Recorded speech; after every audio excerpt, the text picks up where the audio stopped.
జిల్లాలో ఈ రూరల్ మండలంలో పొంగలేటి శ్రీను గాని ఈ రాజకీయ నాయకులు ఎక్కడ నిల్చున్నా కూడా చెప్పులు తీసుకుని ఉరికిస్తారు. ఓట్లేసినావుగా, ఓట్లకు వచ్చినావుగా, కాళ్ళు పట్టుకున్నావుగా వంగి నన్ను గెలిపియండి మీకు మిద్దరు ఎక్కి కూర్చోబెడతానని.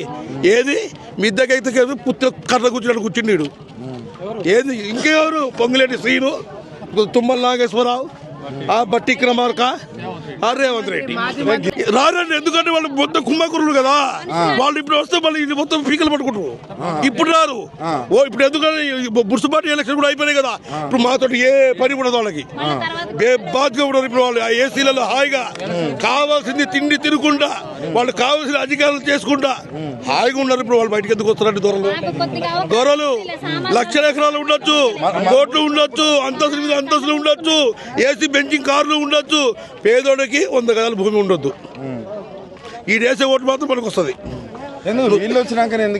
అయింది మరి. అదే పాప పువ్వారాజా గారు ఉన్నప్పుడు, ఆ రాజకీయం ఉన్నప్పుడు అట్లా చూసి మాకు చూసి చూడకుండా వెళ్ళిపోయాడు. మాకు చూసి చూడకుండా వెళ్ళిపోయాడు. మేము కరెంట్ లాక్కున్నాం, మమ్మల్ని ఎవడు ఏమల్లా. మేము నీళ్లు మేము మోటార్లు పెట్టుకున్నాం, మమ్మల్ని ఎవడు ఏమల్లా. కాంగ్రెస్ రాజకీయం వచ్చింది, దొంగ రాజకీయం అయిపోయింది.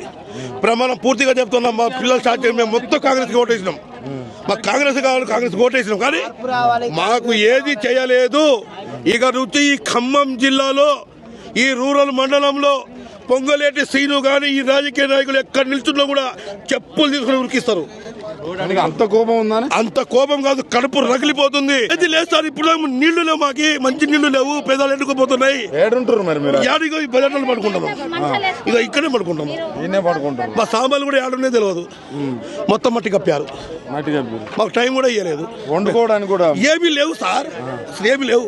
ఏమి మరి వాళ్ళ పాప తెలియదు. రాజకీయ నాయకులు పాప కూడా సార్. అన్ని అనుమతి వాళ్ళు. రేవంత్ రెడ్డికి ఏం చెప్తారు? నేను రేవంత్ రెడ్డికి చెప్పేది ఒకటే, ఈ రాజకీయాలు మొత్తం మానేయండి. మీరు ప్రజారాజ్యం అన్నారు, పేదల రాజ్యం అన్నారు, హస్తం పార్టీకి ఓటేయండి అన్నారు. మేము వేసాం కాబట్టి, మీరు గెలిచారు కాబట్టి మాకు న్యాయం చెయ్యాలా. మాకు న్యాయం చేయాలా. చేయకపోతే మాత్రం మందు డబ్బాలు తీసుకొని ఇక్కడ కూర్చుంటాం. ఖమ్మంలో మళ్ళీ కాంగ్రెస్ పార్టీ అనేది బుడేదే కూడా చేస్తాం. ఇది మాత్రం పక్క.